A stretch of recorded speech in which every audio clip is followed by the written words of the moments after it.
جانتے ہیں کہ حضرت بابا فرید گنج شکر رحمۃ اللہ تعالی علیہ کی ماں آپ کے مصلے کے نیچے شکر کی پڑیا رکھ دیتی ہے۔ چونکہ بیٹا شکر سے پیار کرتا تھا تو کہا کہ بیٹے نماز پڑھا کرو، شکر ملے گی۔ تو شکر کی پڑیا چپکے سے مصلے کے نیچے رکھ دیتی ہے۔ بیٹا سلام پھیرتا ہے، مصلہ اٹھاتا ہے تو شکر کی پڑیا مل جاتی ہے۔ اللہ اکبر۔ امام غزالی نے لکھا ہے کہ ہر عمل پہلے ریا ہوتا ہے، پھر عادت بنتی ہے، پھر عبادت بنتی ہے۔ ہم پہلے دن ہی کسی کو ولی دیکھنا چاہتے ہیں، ایسا نہیں ہوتا۔ پہلے عمل ریا ہوتا ہے، پھر آہستہ آہستہ عادت بنتی ہے، اس کے بعد پھر عبادت بنتی ہے۔ تو پہلے اس کے مصلے کے نیچے پڑیا رکھ دیتی ہیں ماں۔ کیا آج کی ماں بیٹے کے مصلے نیچے چاکلیٹ نہیں رکھ سکتی؟ آج کی ماں اس کو نمازی بنانے کے لیے کوئی اس کو لالچ نہیں دے سکتی، کوئی ذریعہ اختیار نہیں کر سکتی؟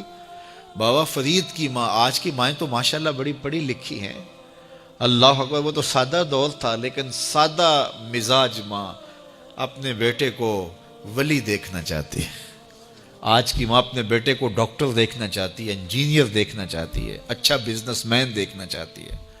میں کہتا ہوں بنے، ہمیں خوشی ہے، لیکن سب سے پہلے ماں یہ سوچے کہ میں اپنے بیٹے کو عاشق رسول دیکھنا چاہتی ہوں، میں اپنے بیٹے کو اچھا انسان دیکھنا چاہتی ہوں، اچھا مسلمان دیکھنا چاہتی ہوں۔ باقی صفات بھی اس میں پیدا ہوں، لیکن جو بنیادی صفت ہے وہ بچے کے اندر کوٹ کوٹ کے بھر دی جائے۔ تو حضرت بابا فرید کی ماں پڑیا رکھ دیتی ہے شکر کی۔ اللہ اکبر۔ ایک دن کہیں گئی تھیں، واپس پلٹی تو راستے میں ہی لیٹ ہو گئیں۔ تو دل میں رہ رہ کے خیال آ رہا ہے آج بیٹا مصلی اٹھائے گا تو میں نے تو آج شکر کی پڑیا نہیں رکھی۔ پھر ماں جھولی پھیلا کے راستے میں دعا کرتی ہے، مالک فرید کی ماں کی محبت کی لاج رکھ لینا۔ اس نے یہ ایک طریقہ، ایک حکمت، ایک ہیلا کیا ہے اپنے بچے کو نمازی بنانے کا، مالک فرید کی ماں کی لاج رکھ لینا۔ واپس جب گھر پلٹی تو بچہ نماز پڑھ چکا تھا۔ تو آتے ہی پہلا سوال کیا، بیٹے نماز پڑھ لی ہے؟ تو بیٹے نے کہا ہاں امی نماز تو پڑھ لی، لیکن کے بعد ماں کا دل دھڑکنے لگا کہ لیکن کے آگے یہ نہ ہو کہ آج مجھے شکر کی پڑیا نہیں ملی۔ کہا لیکن، تو ماں کا دل دھڑک رہا ہے۔ کہا کیا بیٹا؟ کہا لیکن ماں آج جو شکر کی پڑیا ملی ہے نا، اس کا چس ہی کوئی اور تھا، اس کا مزہ ہی کوئی اور تھا، اس کا لطف ہی کوئی اور تھا۔ کہا پہلے فرید کی ماں دیتی رہی، اب فرید کا رب دے رہا ہے۔ اللہ اکبر۔ تو مائیں اپنے بچوں کی اچھی تربیت کی ضامن ہوتی ہیں۔ اقبال کہتا ہے تو نہ دانی کے سوزے کے راتے تو، دیگر گوں کر تقدیر عمر را۔ میری بہن تو نہیں جانتی، اگر تو بہن ہو کے قرآن پڑھے تو تیرے بھائی عمر کی تقدیر بدلے گی، اور اگر ماں ہو کے قرآن پڑھے تو بیٹا نیزے کی نوک پہ قرآن سنائے گا۔ تو یہ ماؤں کا اثر ہوتا ہے، ماں کی تربیت کا رنگ ہوتا ہے۔ حضرت خواجہ قطب الدین بختیار کاکی رحمۃ اللہ تعالی علیہ 14 پاروں کے حافظ تھے۔ جب استاد کے پاس پڑھنے گئے پہلے دن 5 سال 4 سال کی عمر میں، تو استاد نے کہا پڑھو الف لام میم، تو بیٹا سارا پارہ سنا دیتا ہے۔ کہا چلو بیٹا پڑھو سیقول السفہاء، تو وہ بھی پورا پارہ سنا دیتے ہیں۔ تلک الرسل فضلنا، پورا پارہ سنا دیتے، 14 پارے یوں سنا دیتے ہیں۔ کہا مجھے یہاں سے پڑھاؤ سبحان الذی اسریٰ بعبدہ۔ تو استاد حیرت سے کہتا ہے بیٹے جہاں سے 14 پارے حفظ کیے ہیں اسی درسگاہ سے باقی 16 بھی حفظ کر لیتے۔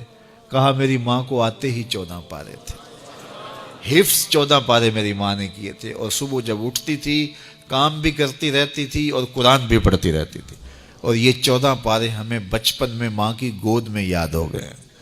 اللہ اکبر۔ جب ماں ایسی ہو تو بیٹا قطب الدین بختیار کاکی ہی بنے گا، ماں مائی راستی ہو تو بیٹا بابا فرید بنے گا، اور ماں ایسی پاکیزہ صفت ہو کہ اس نے غیر محرم کو نہیں دیکھا تو بیٹا شیخ عبد القادر جیلانی ہی ہوگا، اور ماں فاطمہ ہو تو بیٹا حسین اور حسن ہی ہوگا نا۔ تو ماؤں کی تاثیر ہوتی ہے، ماؤں کی تربیت کا رنگ اترتا ہے اولاد کی تربیت میں، اور ان کی عادات میں جھلکتا ہے۔ کسی شخص کی اچھی تربیت ہوئی دیکھیں اس کے پیچھے اس کی ماں کھڑی ہے، اس کا باپ کھڑا ہے، تو ماں باپ کی صالحیت کے اثرات مرتب ہوتے ہیں۔ تو باپ اپنی اولاد کو حرام کا ایک لقمہ بھی نہ کھلائے، اور ماں اپنی عصمت کی حفاظت اپنی جان سے بڑھ کر کے کرے تو پھر نتیجہ کیا ہوگا کہ صالح اولاد پیدا ہوگی. لیکن جب ہم اپنے لقمے کا خیال نہیں کریں گے کہ پاکیزہ ہے یا ناپاکیزہ، اور ماں پردہ کرنا نہ کرنا اس کو کوئی فرق ہی نہیں سمجھتی ہے، تو پھر وہ بھول جائے کہ اس کی اولاد صالحیت کے رنگ میں ڈھلے گی. تو اچھی مائیں اچھی اولاد کی تربیت کی ضمانت ہوتی ہیں، اور لقمہ حلال اچھی اولاد کی تربیت کا ضامن ہوتا ہے.